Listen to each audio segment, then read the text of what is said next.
Hello students, आज मैं sphere के कुछ important question multiple choice question लेके आया हूं। इसी वीडियो में फिर मैं आपको कौन के भी वेरी वेरी इंपॉर्टेंट क्वेश्चन कराऊंगा एमसीक्यू।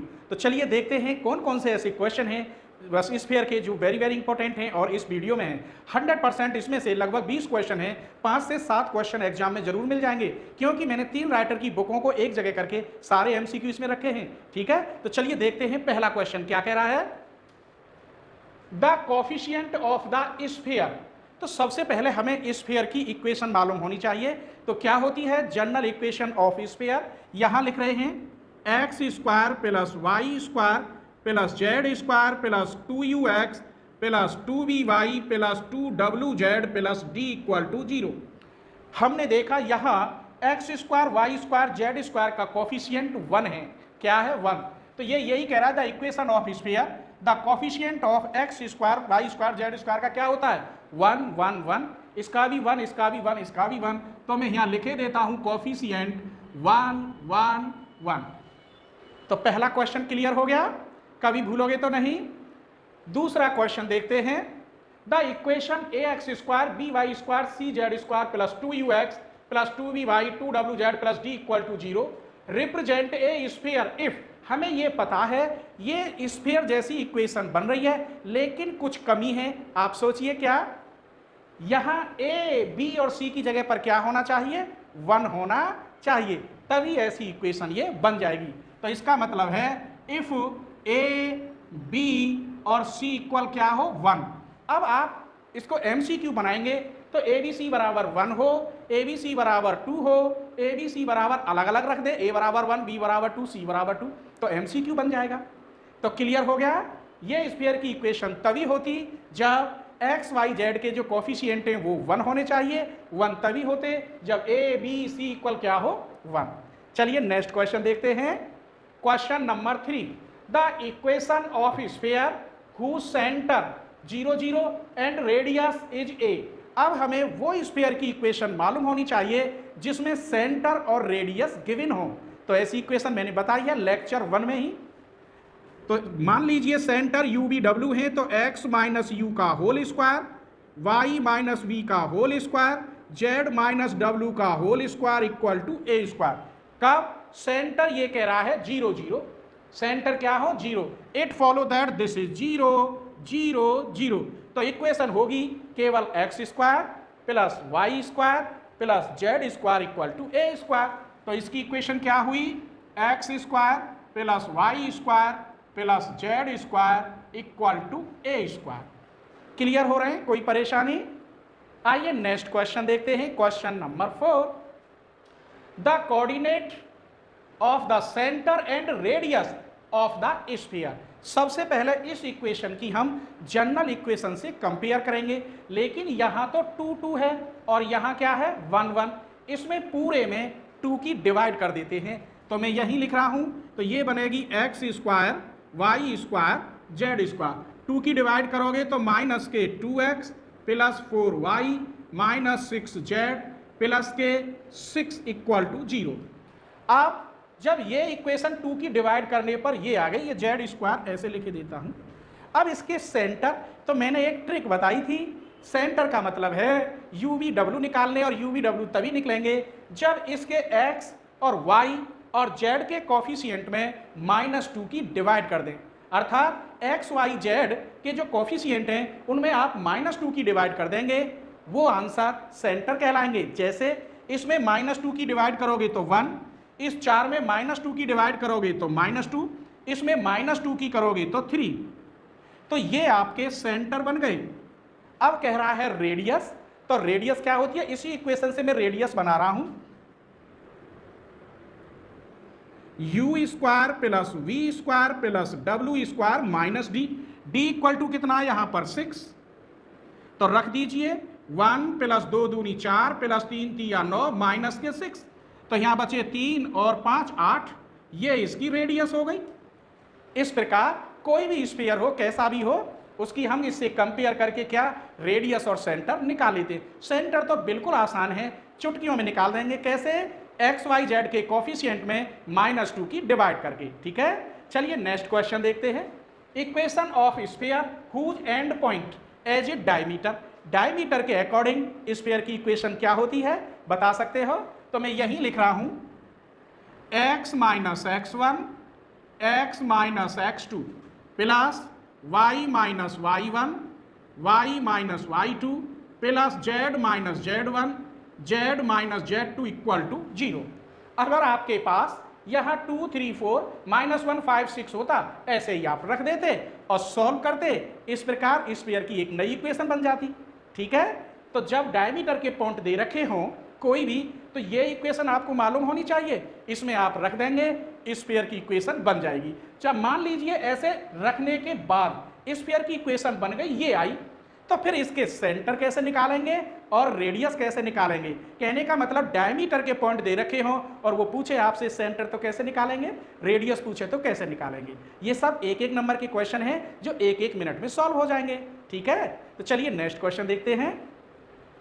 ये कह रहा है इफ S1 और S2 दोनों जीरो हैं, आर टू स्फीयर, जब दो स्फीयर और दोनों जीरो के इक्वल हों, तब S1 माइनस S2 उनका जो डिफरेंस होगा S1 माइनस S2 वो 100% एक रेडिकल प्लेन को रिप्रेजेंट करेगा। अर्थात किसी स्फीयर में से किसी स्फीयर को माइनस कर देंगे इस स्फीयर में से, और ऐसे स्फीयर को माइनस करेंगे तो x square y square z square cut जाएंगे, केवल एक प्लेन जैसा बचेगा जिसका नाम है रेडिकल प्लेन। तो मैंने यहाँ लिख दिया है, क्या बचता है? Radical plane, a radical plane. ठीक है, नेक्स्ट क्वेश्चन देखते हैं। The curve of two intersection of a two sphere, जब कोई दो स्फीयर दे रखे हो तो उनका जो इंटरसेक्शन पॉइंट बनेगा वो एक सर्किल के लिए होगा। तो यही कह रहा है the curve of two intersection of two sphere, तो क्या रिप्रेजेंट करेगा? एक सर्किल को। ये भी मैंने लिख दिया, ऑप्शन में यहाँ कुछ भी आया लेकिन सर्किल इसका ट्रू है। नेक्स्ट क्वेश्चन देखिए, equation of tangent plane to the sphere, इस स्फीयर पर टेंजेंट प्लेन की इक्वेशन क्या होगी? मान लीजिए टेंजेंट के पॉइंट एक्स वाई जेड की जगह पर देखिए x dash y dash z dash है। इस इक्वेशन नंबर 8 को equation of sphere at tangent point x1 y1 z1, तब इक्वेशन ये क्या होगी? टेंजेंट पॉइंट पर एक प्लेन जैसी बनती है, प्लेन ही बनेगी। तो मैं यही लिखे देता हूं, ये बनेगी x x1, इसको लिखेंगे y y1, इसको z z1 equal to A square. अगर वो टेंजेंट पॉइंट 1 2 3 दे देता तो इसकी जगह पर मैं लिख रहा हूं 1 2 3, इसका मतलब x डैश x1 की जगह पर 1, इसकी जगह पर 2 और इसकी जगह पर 3। तो यहाँ 1 रखोगे x, 2 रखोगे 2y, 3 रखोगे 3z equal to A square. यही एक इक्वेशन बन गई टेंजेंट प्लेन की। तो हमने इस ग्राफ में आपको 8 क्वेश्चन बताए और सभी सॉल्व करके बताए। ठीक है, आइए दूसरा ग्राफ देखते हैं। क्वेश्चन नंबर 9 देखिए, equation of tangent plane at the point. ये देखो वही चीज है जो इसमें बताया था, इन पॉइंटों पर ये टेंजेंट प्लेन बनानी है। मैं इसे कह रहा हूं x dash y dash z dash, तो ये इक्वेशन बन गई x x dash plus y dash plus z dash equal to 5। x dash की जगह पर कितना है? 3, तो ये बन जाएगा 3x, y डैश की जगह पे 0 तो ये 0, प्लस z डैश की जगह पे 4 तो ये 4z इक्वल टू 5। अर्थात इक्वेशन बनी 3x plus 4z equal to 5। जैसे यहाँ थी ऐसे यहाँ बन गई। समझ में आ रहा है? क्लियर? आपको अगर फर्स्ट पेपर की इसकी जो फर्स्ट बुक है उसके MCQ देखने हो तो पूरी प्लेलिस्ट बनाई है, हर प्लेलिस्ट में एक लेक्चर MCQ का है। लेकिन ये आप सोचिए ऑब्जेक्टिव क्वेश्चन तभी समझ में आएंगे कि जब आपने पूरी किताब या मेरे पूरे लेक्चर एक तरफ से देखे हों। ठीक है, आप लेक्चर बाई लेक्चर देखेंगे तो हर चैप्टर में एक लेक्चर मल्टीपल चॉइस क्वेश्चन का मिलेगा, तभी आप अच्छी तरह से कर पाएंगे कि जब आपने पूरी किताब या पूरा चैप्टर पढ़ा हो। ठीक है, चलिए क्वेश्चन नंबर 10 देखते हैं। The number of touching the sphere 3 coordinate axis. ये तो हमें पता है 3 कोऑर्डिनेट एक्सिस में ही स्फीयर बनता है क्योंकि 3 डायमेंशन है, लेकिन उसके टचिंग पॉइंट तो इनफाइनाइट होंगे। वो जन कहाँ कहाँ टच कर रहा होगा? चलिए मैं यहीं बना देता हूँ, ये रहा लो, ये 3 डायमेंशन है स्फीयर, लेकिन टच तो की पता नहीं कितनी जगह कर रहा है? इनफाइनाइट। तो कभी भूलोगे तो नहीं, ये कहाँ करेगा? इनफाइनाइट पर।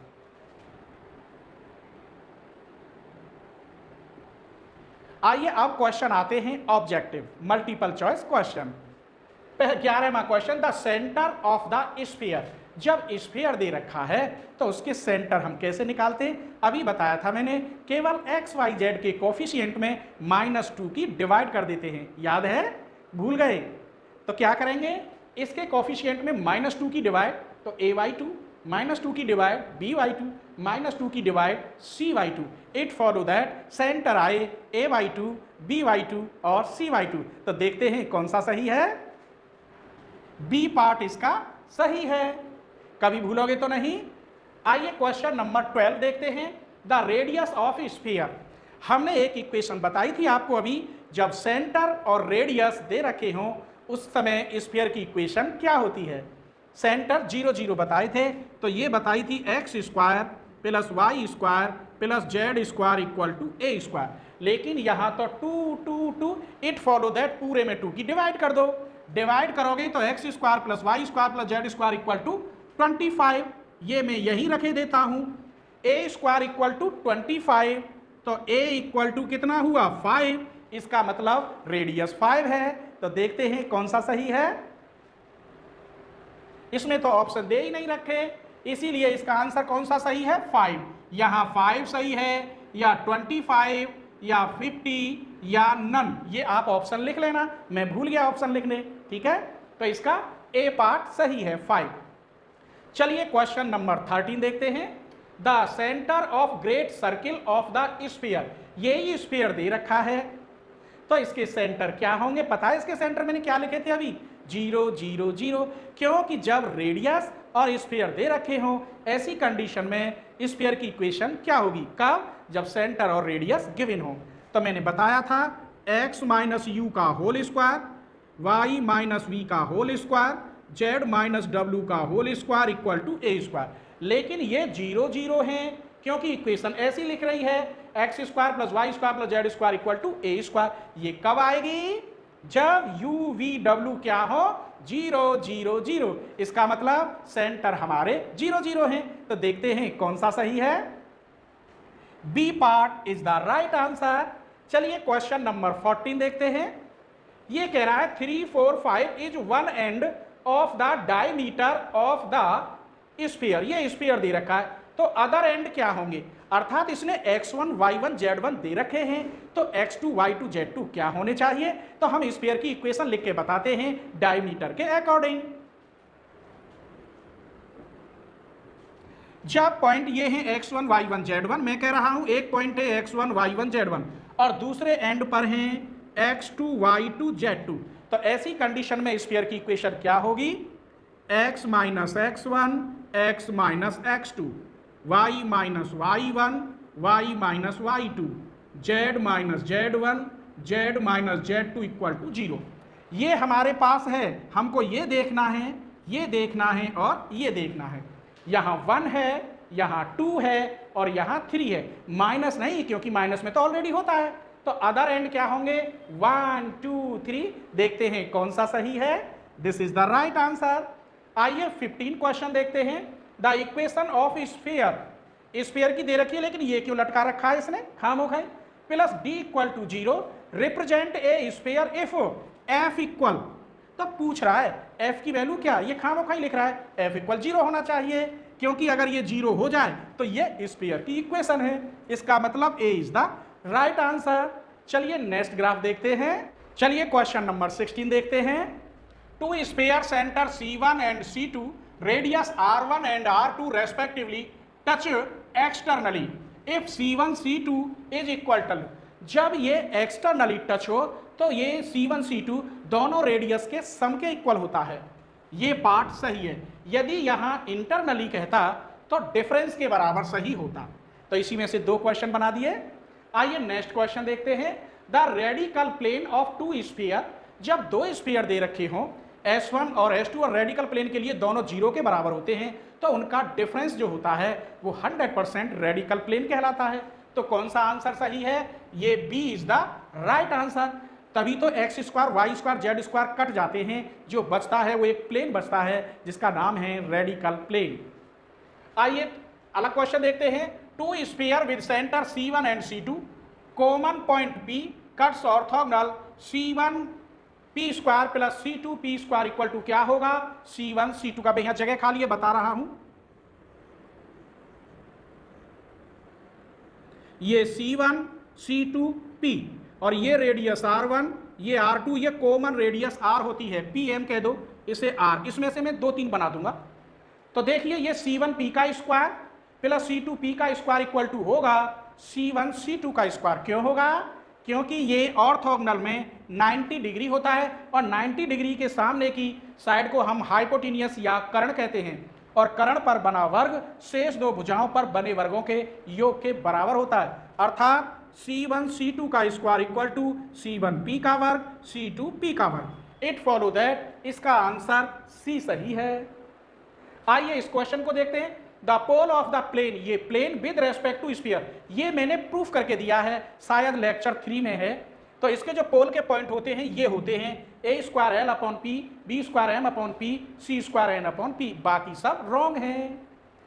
To sphere of radius R1 R2 cut orthogonal, then radius of common circle, ये जो होता है इसकी वैल्यू R बराबर क्या होता है, ये आंसर इसका सही है। ए पार्ट ये भी मैंने शायद लेक्चर 3 या 4 में प्रूफ किया है। ठीक है, चलिए तो आज हम आपको कौन के ऑब्जेक्टिव क्वेश्चन करा रहे हैं। अभी इसी से पहले मैंने स्फीयर के 20 क्वेश्चन कराए थे और लगभग 20 क्वेश्चन अब कौन के करा रहे हैं। तो इस प्रकार आपके दोनों चैप्टर के 40 क्वेश्चन हो जाएंगे और 100% कम से कम 10 क्वेश्चन इनमें से एग्जाम में मिल जाएंगे। तो देखते हैं पहला क्वेश्चन क्या है। The equation of cone whose vertex origin is homogeneous of degree. तो सबसे पहले मैं आपको बताता हूं कौन की जो इक्वेशन होती है वो होती है ax square plus by square plus cz square plus 2fyz plus 2gzx plus 2hxy plus 2ux plus 2vy plus 2wz plus d equal to 0। यहाँ वर्टेक्स को हम 0 रखेंगे और सॉल्व करते हैं तो u, v, w और d का मान 0 आ जाता है। बस इक्वेशन क्या बचती है कौन की, ax square plus by square plus cz square plus 2fyz plus 2gzx plus 2hxy equal to 0। इसी इक्वेशन से सारे क्वेश्चन सॉल्व हो जाते हैं। तो मैं लिख रहा हूं जब वर्टेक्स ओरिजिन हो तो इक्वेशन क्या होती है, ax square plus by square plus cz square plus 2fyz 2gzx plus 2hxy equal to 0। अब इस इक्वेशन की डिग्री वेरिएबल अलग अलग हो उनकी पावर आप ऐड कर लें तो वो डिग्री बोली जाती है। जैसे यहाँ x की पावर 2 डिग्री 2 यहाँ y और z f g h और a b c कॉन्स्टेंट है यहाँ, तो y z यहाँ z x यहाँ x y है, इनकी भी जोड़ लो तो डिग्री 2 होंगी। जब डिग्री सेम होती है तो वो क्या कहलाती है, होमोजीनियस। और डिग्री कितनी है 2, इसका मतलब इसकी डिग्री 2i। आप ऑप्शन में लिख सकता है इसकी डिग्री 2 होगी, 1 होगी, 3 होगी। ठीक है, आइए नेक्स्ट क्वेश्चन देखते हैं। Every homogeneous equation of second degree represent a cone whose vertex क्या होंगे, ओरिजिन होंगे, अभी बताया था। तो इसके वर्टेक्स क्या होंगे, 0 0 0। ऑप्शन में 0 0 होंगे, A 0 0 0 B 0 0 0 C. Next question देखते हैं। The equation of cone second degree passes through the axis. ये सेकंड डिग्री है जब किसी एक्सिस से पास हो, अर्थात 1 0 0 0 1 0 0 0 1 से इसे पास कर दूं मैं, इट पास 1 0 0 0 1 0 0 0 1। तो आप इसे पास करेंगे तो यहाँ a b और c की वैल्यू 0 आती है, 0 आती हैं तो 2 की इसमें डिवाइड कर देंगे, 2fyz 2gzx 2hxy equal to 0। ये बचा, 2 की डिवाइड करने पर क्या बचेगा, यही लिख रहा हूं fyz plus gzx plus hxy equal to 0। तो ये क्वेश्चन वेरी वेरी इंपॉर्टेंट है, कभी मत भूलना। ठीक है, आइए नेक्स्ट क्वेश्चन देखते हैं। 4 question. The equation of cone whose vertex origin, ये सब में ही कहेगा वर्टेक्स ओरिजिन ही होते हैं तभी ये इक्वेशन बन के आती है। एंड बेस द कर्व, इस इक्वेशन को सॉल्व करने में टाइम लगता है लेकिन मैं एक ट्रिक बता रहा हूं। इसका सॉल्यूशन जो बनती है f, ये k की इसमें मल्टीप्लाई करो, k x upon z k y upon z equal to 0। ये इक्वेशन इसकी बनती है, कभी भूलोगे तो नहीं। चलिए क्वेश्चन नंबर 5, ये लाइन दे रखी है, is a generator of the cone if element satisfy the. एक बात बताइए, x अपॉन एल बराबर k, तो x की वैल्यू l के m के n के, k चला जाएगा 0 में, क्या बचेगा यहाँ 3l square minus 4m square plus के 5n स्क्वायर इक्वल टू 0। कहने का मतलब XYZ की जगह पर आप LMN रख दीजिए, ठीक है। चलिए क्वेश्चन नंबर 6 देखते हैं। ये क्वेश्चन दे रखा है the equation of cone whose vertex origin which passes through the, ये दो कर्व दे रखी हैं, तो इसे मैं सॉल्व करके दिखा रहा हूं। थोड़ा टाइम लगेगा, ज्यादा से ज्यादा 1 मिनट।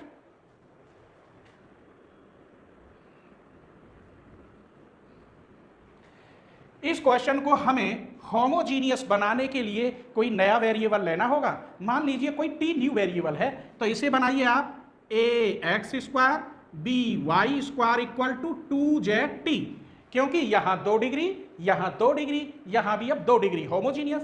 इसको भी होमोजीनियस बनाना होगा lx plus m by plus nz equal to pt। यहां से t की वैल्यू, भाई 1 डिग्री थी XYZ, तो यहां t 1 ही डिग्री रही, ये भी होमोजीनियस बन गया। अब प्लेन से t की वैल्यू इस कर्व में रख दीजिए, तो ax square plus by square equal to 2z, p गया अपॉन में तो 1 upon p lx plus m by plus nz। यही आंसर है इस क्वेश्चन का। तो कितना होगा 2z इंटू 1 अपॉन p अंदर lx plus m by plus nz। तो ये क्वेश्चन भी वेरी वेरी इंपॉर्टेंट है, ठीक है। Next question the equation of cone reciprocal cone. अब रेसिप्रोकल कॉन की इक्वेशन मालूम होनी चाहिए पहले। तो क्या होती है कॉन की इक्वेशन? तो ये होती है ax square by square cz square 2fyz 2gzx plus 2hxy equal to 0। Reciprocal क्या होती है? ये होती है केवल ax square by square cz square 2fyz 2gzx plus 2hxy equal to 0। अब कैपिटल ABC FG की वैल्यू आप कैसे निकालेंगे? उसके लिए ये मैं अपनी तरफ से इसे डेल से रिप्रेजेंट कर रहा हूं। यहां A B C F G H F G H। आप इसमें A दबाएंगे। क्या दबाएंगे? A दबाने पर क्या आ रहा है? बोलिए BC माइनस F स्क्वायर। ऐसे ही आप B दबाएंगे तो ये CA माइनस G स्क्वायर। ऐसे ही आप C दबाएंगे तो AB माइनस H स्क्वायर। अब आप H दबाएंगे तो कैसे निकालेंगे? ये दबा दिया और ये दबा दिया HC माइनस GF। बस इतना ही बता रहा हूं, बाकी तो आप निकाल सकते हैं। अब साइन चेंज होंगे, इस पे तो पॉजिटिव ही आता है। आप देखिए मैट्रिक्स में ये प्लस माइनस प्लस, यहां माइनस आएगा। इट फॉलो दैट इसमें माइनस की मल्टीप्लाई करनी पड़ेगी, तभी तो H की वैल्यू आएगी। तो यहां ये तो प्लस हो जाएगा और ये माइनस HC, ये आपकी कैपिटल H बन गई, ये कैपिटल A बन गई, ये कैपिटल B बन गई, ये कैपिटल C। ऐसे ही आप GH निकाल लेंगे। अब हम देखते हैं, ये क्वेश्चन है A की जगह पर A है, B की जगह पर B है और C की जगह पर C है, लेकिन FGH का मान 0 है। अगर FGH की वैल्यू इसमें 0 है, इस क्वेश्चन से हमने देखा FGH की वैल्यू 0 है। देखो यहां रखोगे 0, यहां 0, इसका मतलब H बराबर, इसी प्रकार G बराबर भी और F बराबर भी 0 ही आएगा, क्योंकि स्मॉल FGH की वैल्यू क्या है? 0 है। तो इसका मतलब ये 0 हो जाएगा। तो यहां सिर्फ BC आएगा, यहां सिर्फ CA आएगा, यहां सिर्फ AB आएगा। भाई ये तो हम 0 है गए, केवल यहां A B C की वैल्यू रखनी, टोटल 0। तो चलिए हम इस वैल्यू को यहां रख लेते हैं। A की वैल्यू क्या है? BCX square. B की वैल्यू क्या है यहां पर? CA Y square. C की value AB Z square equal to 0। इसमें A B C की डिवाइड कर दीजिए, तो X square upon A, Y square upon B, Z square upon C equal to 0। तो इस क्वेश्चन का आंसर ये आएगा।